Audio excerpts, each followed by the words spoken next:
Welcome to my dark side. Salut à tous, on se retrouve pour une petite vidéo sur Star Wars Galaxy of Heroes. Et oui, malgré que ce soit pas le même jeu en fond, je vais essayer de faire un truc qui est...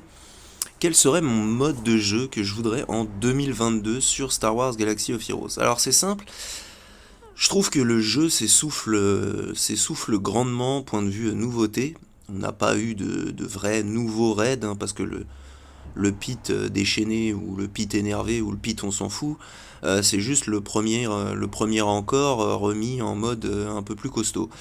En attendant, les deux premiers raids, donc le Rancor et le Hat, sont simulables. Le HSTR, ils avaient parlé de le rendre simulable sous peu. Les TB, bah, ça fait un moment quand même qu'il n'y a pas eu d'évolution, de nouvelles TB ou de changements, et du coup, je me disais, à part la conquête, il n'y a pas grand chose de récent, et c'est un mode de jeu solo, tandis que là, on a ce qu'on va appeler la quête d'alliance, qu'on pourrait assimiler à une conquête d'alliance dans donc Marvel, le tournoi des champions. Alors là, on peut voir qu'il y a plusieurs groupes de combat à l'intérieur d'une même alliance. Donc le maximum c'est 3 parce que il y a 30 membres maximum dans une alliance. Donc à l'échelle de Star Wars, ça nous donnerait du 50 membres. Donc il pourrait y avoir 2 groupes de 25 ou 5 groupes de 10, etc. Bref, là c'est des groupes de 10. Et en gros, le principe, là, on peut voir que c'est la carte 3, donc c'est pas une carte très dure, hein, parce que c'est là où j'ai posé mon compte. Je joue plus depuis peut-être un an au moins. Du coup, c'est de la team détente, on va dire. Mais comme il y a quand même encore un peu d'activité, je vais en profiter pour essayer d'illustrer au mieux cette vidéo. Et voilà, donc à ce moment-là, vous allez vouloir rentrer, bien sûr, là c'est commencé depuis un moment, donc ils ont déjà quasiment clear les maps, hein.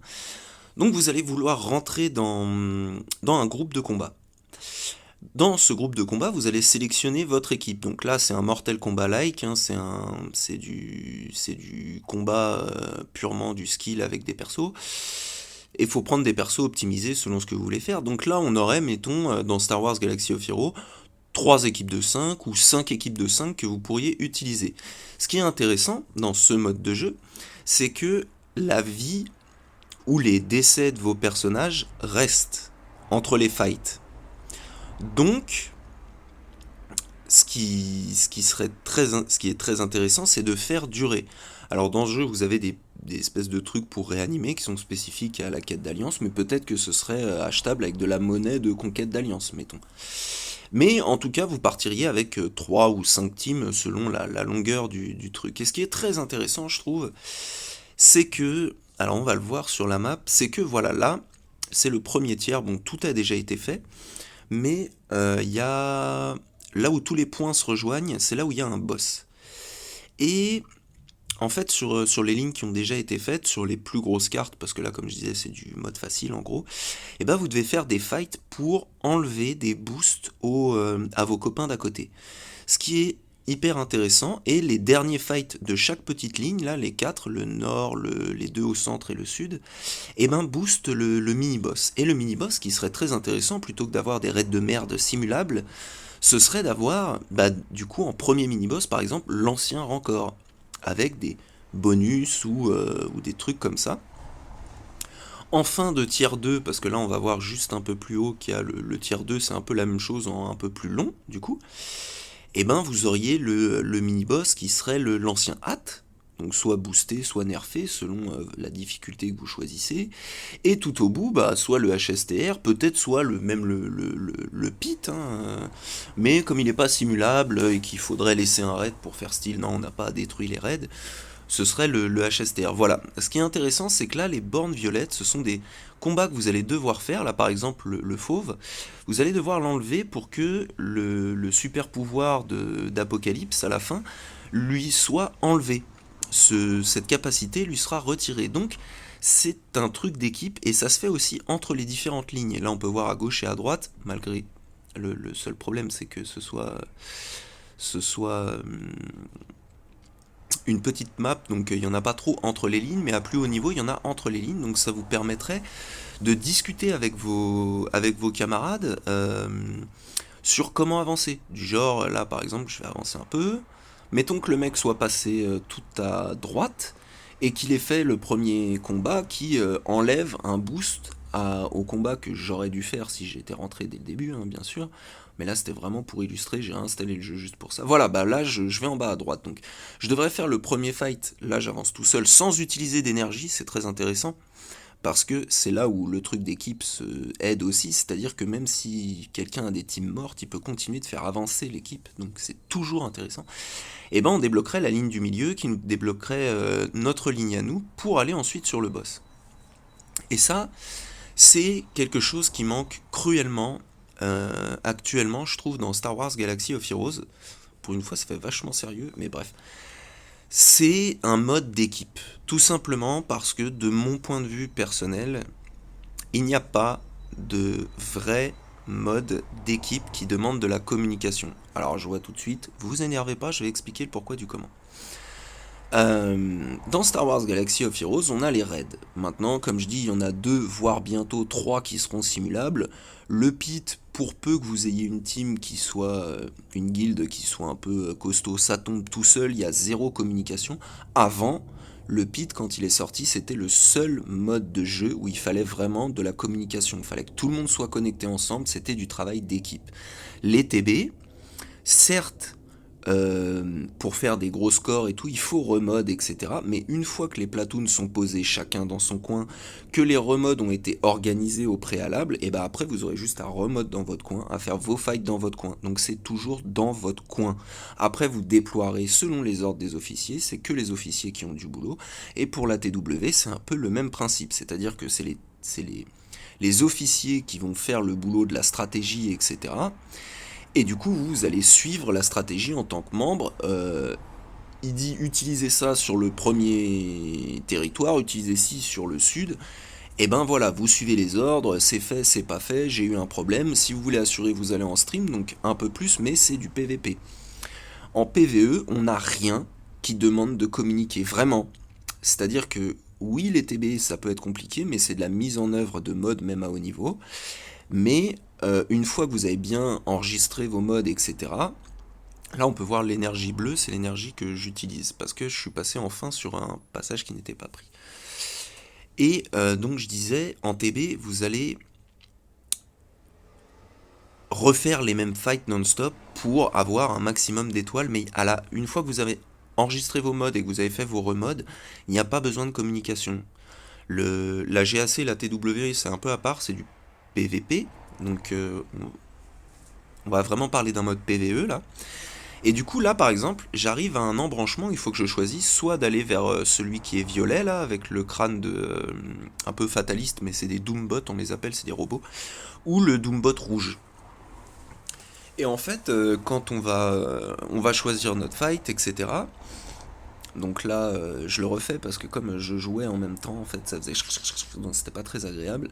Mais j'espérais ne pas être trop miteux, étant donné que bah, ça fait un an au moins que j'ai pas joué. Donc bon, visiblement c'est comme le vélo, ça va aller à peu près. Et puis le truc est pas fou en face, hein, honnêtement, c'est de la petite carte, donc c'est pas trop énervé. Mais ce que je trouve qui manque cruellement au jeu, c'est vraiment un mode où on demande de la communication. Là, ça demanderait à plusieurs de passer sur différents passages. Ce serait très intéressant d'avoir des rosters différents aussi. Parce que ça vous permettrait peut-être, par exemple, là je montrais le Ghost Rider, le Old Man Logan, et bah ça vous permettrait d'avoir des mecs qui sont peut-être plus adaptés pour aller sur certaines lignes et d'autres qui sont plus adaptés pour aller sur d'autres lignes. Et il y a la prise en compte aussi de la difficulté. Alors la difficulté, c'est là où, eh ben mine de rien, je comprends tout à fait que les mecs qui mettent de l'argent dans le jeu, donc qui font vivre un jeu, aient un petit avantage. Pas que ce soit overcheaté, hein, parce que je pense que c'est même pas intéressant pour certaines choses, du genre, je pense encore au TW par exemple, des teams qui ont 400 millions. S'ils se font rouster 2 fois par des mecs à peu près de leur niveau, et ben ils vont tomber sur une team à 320 millions et leur rouler dessus, c'est limite mode auto quoi. Donc je vois pas quel serait le principe à part avoir des récompenses gratuites. Là, c'est pas une question de skill et il n'y a pas vraiment de fight. Et c'est comme en GA. En GA, ils ont appelé ça le skill rating, mais personnellement, je suis tout à fait d'accord avec le fait qu'ils aient voulu refaire la GA. Ok, très bien, mais n'appelez pas ça le skill rating. Ça, c'est un mensonge par contre. Le skill n'a rien à voir dans. Mon dernier match GA, c'est contre un mec qui a 2 millions de PG de plus que moi et 5 GL. donc G2, GL. Hein. Là, il n'y a plus de skill qui rentre en jeu. Au bout d'un moment, le skill a ses limites. Même pour des gens qui sont très optis, parce que je me considère pas comme ayant du skill dans Star Wars Galaxy of Heroes. Moi, j'aime bien faire des conneries, c'est tout. C'est le principe de ma chaîne et tout. Mais pour moi, ce n'est pas le skill rating, c'est le PG rating. Au bout d'un moment, vous avez un tel écart, un PG ou GL rating si vous voulez, et à très très haut niveau, bah, c'est comme ça, mais ça va être un peu du blé rating aussi. Parce que des mecs qui ont Starkiller limite day one face à des mecs, je pense, comme les bons youtubeurs français comme Pépito, Pico, etc., qui sont optis mais qui crachent pas des millions dans le jeu, et ben forcément ils ont un énorme désavantage. Donc là, ça va, le blé va rentrer en jeu. Tandis que dans ce jeu, et ben ils auraient dans ce nouveau mode de jeu hypothétique, hein, ils auraient un avantage parce que ce seraient les guildes de gros spenders. On peut voir, j'ai fait une petite erreur. Oups. Et ben il pourrait aller chercher directement peut-être la carte la plus dure ou celle juste en dessous. Tandis que les autres, ils seraient obligés de donner le maximum et d'avoir le maximum de communication et d'organisation pour aller chercher des résultats au mieux. Et c'est intéressant dans le sens où ça pourrait, entre guillemets, contenter tout le monde. Parce que je comprends que quand on met du blé dans le jeu, on n'a peut-être pas trop envie de se faire chier, on fait vivre le jeu. Donc quelque part, il faut qu'il y ait une récompense. Si les mecs n'ont pas spécialement envie comment dire, de se casser la tête ou de passer 10 000 heures sur le jeu, et ben qu'ils aient quand même un avantage. Donc ça leur permettrait à eux d'aller sur la carte la plus grosse sans rencontrer peut-être trop de difficultés, ou la carte juste avant la plus grosse, histoire de donner une possibilité d'évolution, tandis que les autres devraient être vraiment organisation à fond. Mettons quelqu'un qui a un roster très site, et bah il y aurait un passage sur la gauche qui serait full Jedi avec des mécaniques, des bonus pour les sites et tout, et bah il devrait passer par là avec 2 ou 3 potes, et puis le suivant il aurait des bons rebelles, et bah il passerait sur de l'Empire avec des bonus rebelles, etc. Ça demanderait une organisation et ça demanderait un effort collectif et de la communication. Parce que je trouve encore une fois que le manque de communication dans ce jeu, c'est très, c'est très des joueurs solo mis à 50 et on trouve une excuse pour dire vous jouez en équipe. Non, les raids, il y en a 2 comme je disais qui sont simulables, un qui va peut-être l'être et l'autre, bon bah, c'est un peu devenu, à partir d'un certain PG de guild, hein, bien sûr, je veux dire, c'est devenu, il n'y a plus besoin de trop d'organisation. C'est quand votre PG est limite que là, il y a besoin encore d'un petit peu d'organisation. Donc bon courage à ceux qui en sont là. Mais ça permettrait également, par exemple, pour le R9, parce que je reviens sur les TW, ça permettrait d'introduire du R9 dans ce genre de récompense, parce que ça demanderait un gros investissement.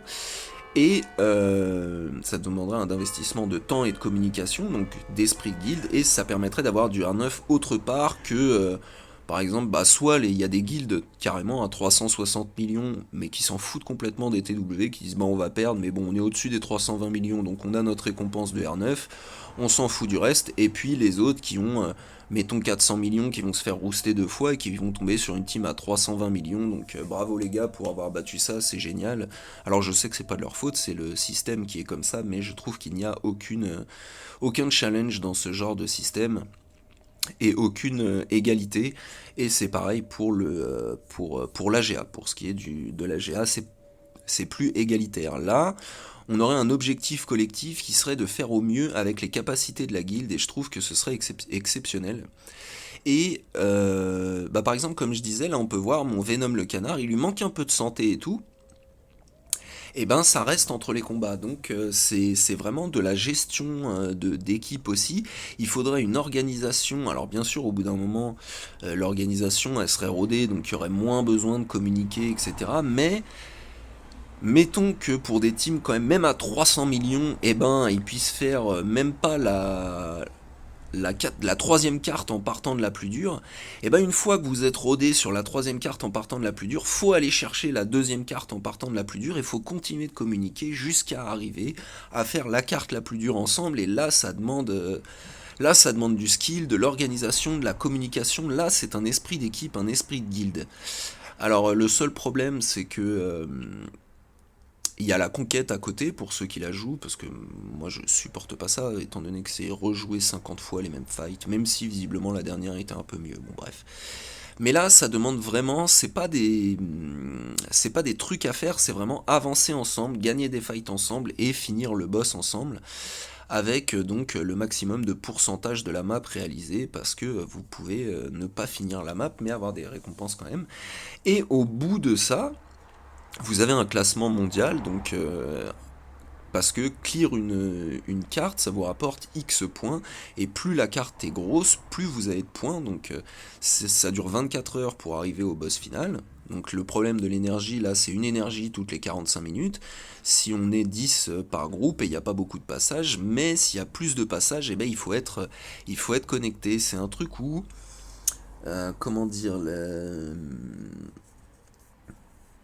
le travail d'équipe et l'investissement en temps et l'investissement en communication, eh ben, pourrait aller, pas égaler, mais pourrait rapporter des récompenses pas loin de ceux qui mettent de l'argent, mais qui ont moins envie de peut-être passer du temps, etc. Encore une fois, je comprends tout à fait que les gens qui mettent de l'argent dans le jeu, c'est eux qui le font vivre, donc je comprends qu'ils aient un avantage, etc. Je n'ai aucun problème là-dessus, c'est comme ça que les jeux survivent dans le temps. Sinon, Star Wars Galaxy of Heroes serait fermé depuis longtemps et on n'aurait pas cette discussion. Mais je trouve que il y a un manque de communication, il y a un manque de PVE intéressant, absolument phénoménal pour une guilde. Parce qu'encore une fois, ceux qui aiment la conquête, grand bien leur face, je déteste ça personnellement, mais pareil, je respecte. Mais c'est pareil, il faut un investissement de cristaux, il faut peut-être mettre un petit 10 balles pour avoir les petits bonus à droite à gauche et tout. Là, on parle pas de ça, on parle vraiment de si tout le monde s'investit, il n'y a pas besoin de refresh pour l'énergie, il n'y a pas besoin de faire 70 000 fois le même fight, c'est juste il faut avancer ensemble, il faut s'organiser ensemble, communiquer ensemble et arriver à faire quelque chose au maximum des possibilités de votre guilde ensemble.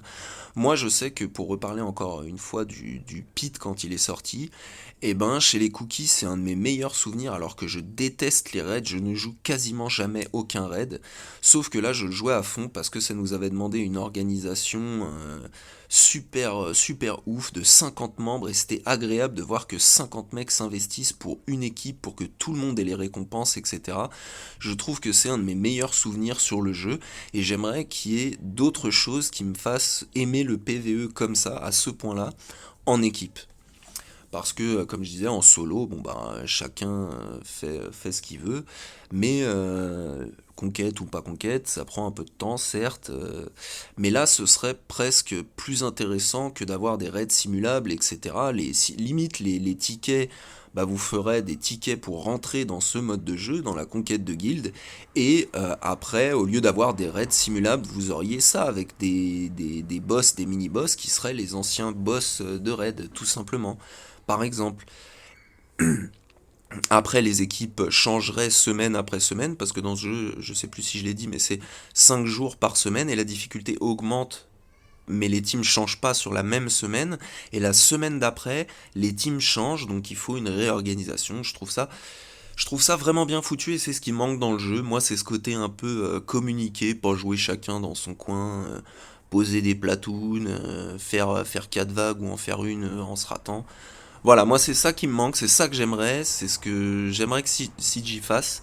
Ça me plairait beaucoup, alors je sais pas si tout le monde sera d'accord avec ce que je dis, mais c'était du en gros, hein, je veux critiquer personne, ni les gens qui mettent de l'argent, ni les gens qui jouent la conquête ou quoi, c'est pas une critique, c'est juste une idée de jeu qui serait, de format de jeu qui serait très intéressant en équipe, en communiquant, et en allant tous ensemble chercher des récompenses. Voilà, donc bien sûr avec les boss de raid, enfin les raids qui seraient plus ou moins, je sais pas effacés, mais toutes les récompenses seraient remises là-dedans, dans ce genre de truc, et ça donnerait des récompenses de ouf, ce qui fait que ça hype encore plus sur le fait de jouer ce système de jeu. Voilà, je pense avoir fait le tour, j'espère que ça vous aura plu. Si vous avez d'autres idées, n'hésitez pas. Mettez-les dans les commentaires si ça vous plaît ou pas, si vous aussi vous aimeriez une conquête de guilde, un truc comme ça. Ce serait très sympa et ça demande pas spécialement de temps parce que ça demande de l'organisation, mais le fight en lui-même et bah c'est un fight comme les autres, sauf que vous avez de l'énergie tous les X temps, donc faut se connecter régulièrement pour au moins faire avancer vos potes. Parce qu'une fois qu'un point a été avancé, et bah l'autre suivant n'a pas besoin d'avoir de l'énergie pour passer dessus, si vous passez à plusieurs sur un endroit. Voilà, j'ai essayé d'être le plus complet possible, le plus illustré possible, j'espère que ça vous plaira. Allez, salut à tous.